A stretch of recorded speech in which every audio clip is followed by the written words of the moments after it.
Good morning, students. Myself, Professor Uday Patel. Today we study about single phase full wave converter. Okay. हमने previous lecture के अंदर single phase half wave control converter पढ़ा था। आज हम single phase full wave converter हम पढ़ने वाले हैं। ओके। ये अभी के लिए हम जो भी single phase half wave full wave जो भी पढ़ेंगे वो सिर्फ बेसिक होगा। आपका काफ़ी डिटेल के अंदर जो भी आपके half and full wave converter हैं वो आपके नेक्स्ट लेक्चर में आपके आते जाएंगे। ठीक है।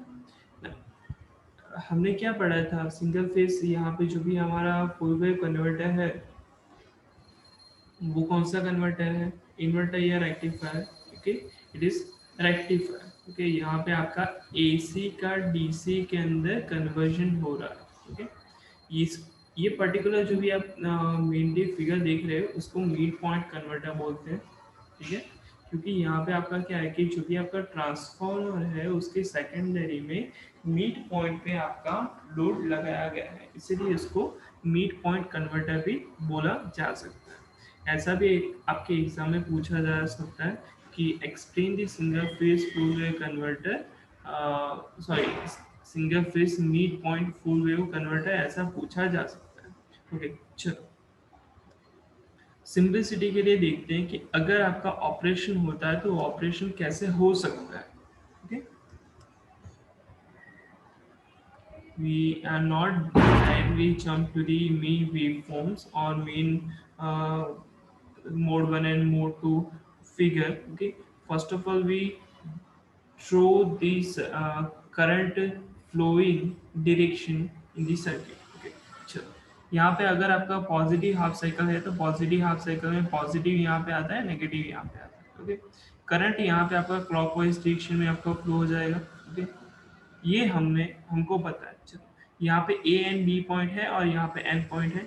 ये आपका रेजिस्टिव लोड है, T1 एंड T2 आपके थाइस्टर है। और आपका रेफरेंस करंट का डायरेक्शन I0 का डायरेक्शन कहाँ पे ड्रॉ किया गया है, यहाँ पे ड्रॉ किया गया है। सो करंट मान लो कि यहाँ पे आपका फ्लो हो रहा है। ओके, तो उसकी वजह से यहाँ पे VA सप्लाई वोल्टेज आप देते हो तो यहाँ पे V1 आपका वोल्टेज प्रोड्यूस होता है। ओके, सेकेंडरी साइड जो भी आपका मेनली ट्रांसफॉर्मर है वो यहाँ पे मान लो कि आपका V2 वोल्टेज यहाँ पे प्रोड्यूस होगा, यहाँ पे V2 डैश वोल्टेज प्रोड्यूस होगा सिंपलिसिटी के लिए। अच्छा, यहाँ पे आपका पॉजिटिव आपका होगा, ओके, यहाँ पे नेगेटिव होगा पोलैरिटी, यहाँ पे आपका पॉजिटिव होगा, यहाँ पे आपका नेगेटिव होगा।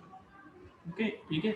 सो करंट यहाँ से आपका फ्लो हुआ, T1 को हमने गेट पास दे दिया, T1 ऑन हो गया, यहाँ से करंट आपका आगे फ्लो हुआ, करंट यहाँ से फ्लो हो गए आपके लोड के अंदर फ्लो हो रहा है। ओके, यहाँ पे पॉजिटिव है, यहाँ पे नेगेटिव, पॉजिटिव टू नेगेटिव ही करंट फ्लो हो रहा है, तो V0 जो भी वोल्टेज होगा वो आपको क्या मिलेगा, पॉजिटिव मिलेगा। ओके, व्हाट अबाउट दिस कि यहाँ से आपका करंट फ्लो हुआ, ओके, क्योंकि यहाँ पे पॉजिटिव है V2 डैश की वजह से, यहाँ पे आपका करंट फ्लो होते होते कहाँ पे पहुंचे, यहाँ पे पहुंचे, तो आपका थाइस्टर क्या हो जाएगा, ओपन हो जाएगा, भले ही आप गेट सप्लाई दो या ना दो। ठीक है, तो आपका सिर्फ T1 ऑन होगा किस कंडीशन में, पॉजिटिव हाफ साइकिल में। ओके, चलो अब नेगेटिव हाफ साइकिल की बात करते हैं। तो नेगेटिव हाफ साइकिल में क्या होता है कि यहाँ पे आपका पोलैरिटी चेंज हो गया, पॉजिटिव नेगेटिव इस तरह हो गया।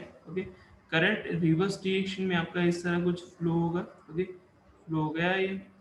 अब जैसे ये पॉजिटिव नेगेटिव है तो यहाँ पे भी आपका पॉजिटिव यहाँ पे आपका होगा, ओके, यहाँ पे नेगेटिव होगा, यहाँ पे आपका पॉजिटिव आपको मिलेगा, यहाँ पे आपको नेगेटिव मिलेगा। जैसे यहाँ पे आपका क्लॉकवाइज डायरेक्शन में करंट फ्लो हो रहा था, ओके, तो यहाँ पे तो रिवर्स डायरेक्शन में आपका करंट फ्लो होगा इस डायरेक्शन में, तो T1 तो ऑफ हो गया। अब नीचे के जो भी मेनली लूपिंग है वहां पे हम देखते हैं, तो करंट यहाँ तक पहुंचा, इसको हमने गेट सप्लाई दे दिया। ओके, तो ये ऑन हो गया। ओके, यहाँ पे आपका करंट आगे फ्लो हुआ और यहाँ से आपका करंट कहाँ पे पहुंचा, लोड तक पहुंचा। यहाँ पर अगेन क्या हो रहा है कि पॉजिटिव टू नेगेटिव ही करंट फ्लो हो रहा है, तो उस टाइम की आपको V0 के अक्रॉस में वोल्टेज क्या मिलेगा, पॉजिटिव ही मिलेगा। यानी इसके ऊपर से हम ये बोल सकते हैं कि if we give the AC supply and in that we got some positive and negative half cycles, okay, at that time uh, the we get V0 as positive half cycle in positive voltage as well as negative half cycle in negative voltage. Sorry, in negative half cycle we also got positive voltage across the V0. Okay, so अभी हम mainly जो भी waveform है उसके ऊपर जा रहे हैं. ओके, देख सकते हो यहाँ पे जो भी आपका सप्लाई वोल्टेज है वो ये है. ओके, कुछ टाइम डिले के बाद हम गेट पल्स दे रहे हैं. ओके, तो यहाँ पर आपका T1 की वजह से आपको यहाँ पे ये मिल रहा है वेवफॉर्म, और आउटपुट वोल्टेज जो भी आपका पाई प्लस अल्फा टू 2 पाई है. ओके, उस टाइम आपको क्या मिलता है कि पॉजिटिव ही मिलता है, भले ही आपका output volt sorry supply voltage भले ही आपका नेगेटिव हाफ साइकिल में क्यों ना हो. ओके, सो ऑलवेज आपको क्या मिलेगा, पॉजिटिव हाफ साइकिल में ही वोल्टेज मिलेगा. Now we consider the mathematical analysis for this. Okay, for resistive loop, the ripple frequency f ripple is equal to 100 hertz. Since there are two pulses in one cycle of supply, average output voltage can be obtained as V average is equal to 1 upon T, 1 upon T, sorry, 0 to T, V 0 omega T d omega T. Okay, sorry for this. In this figure, we observe that output voltage waveform repeats at t is equal to pi. T is equal to pi से आपका कहाँ पे हो रहा है, ये पूरा का पूरा इतना पोर्शन आपका रिपीट ही हो रहा है, ऐसा बोला जा रहा है. Hence, V0 average is equal to 1 upon pi. देखो, ध्यान से समझो. ओके, यहाँ पे आपका क्या हो रहा था, मैथमेटिकल एनालिसिस प्रीवियसली मैं आपको दिखाता हूँ. ओके, देखो 1 अपन यहाँ पे आप देख रहे हो B average is equal to 1/t 0 to t v0 omega T D omega T. यहाँ पे 1/2 पाई क्यों लिया गया, समझो आप. यहाँ से लेके 2 पाई तक आपका जो आपका वेवफॉर्म आपको मिल रहा है वही का वही वेवफॉर्म आपका रिपीट हो रहा है.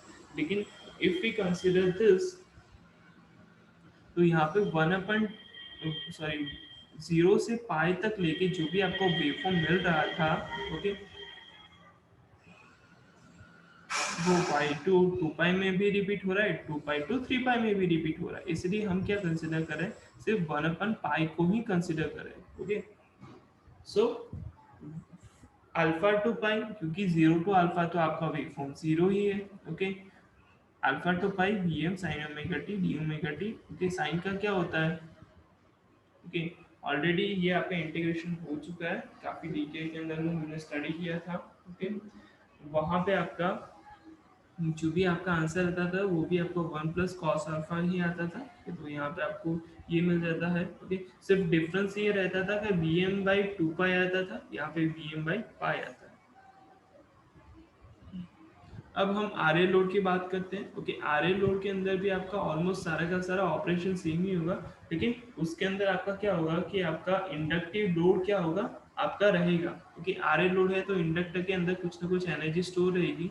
तो उस टाइम की कंडीशन में क्या होगा कि आपका मेनली ग्रेजुअली आपका करंट जीरो नहीं होगा, वो नेगेटिव में जाएगा, ऐसा कुछ भी होगा. ओके, यानी ऐसा आप मान लो कि ये वेवफॉर्म है.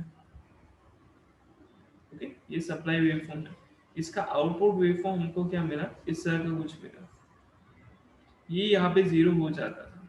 ओके, लेकिन इस कंडीशन में क्या होगा, इंडक्टिव की वजह से आपका ग्रेजुअली जीरो नहीं होगा. ओके, वो कुछ नेगेटिव में जाके जाने के बाद आपको जीरो मिलेगा. ओके, इतना ही वो है. ओके, बाकी ऑपरेशन पहले और इसके अंदर ऑलमोस्ट सेम होगा, इतना ज़्यादा कोई डिफरेंस नहीं होगा.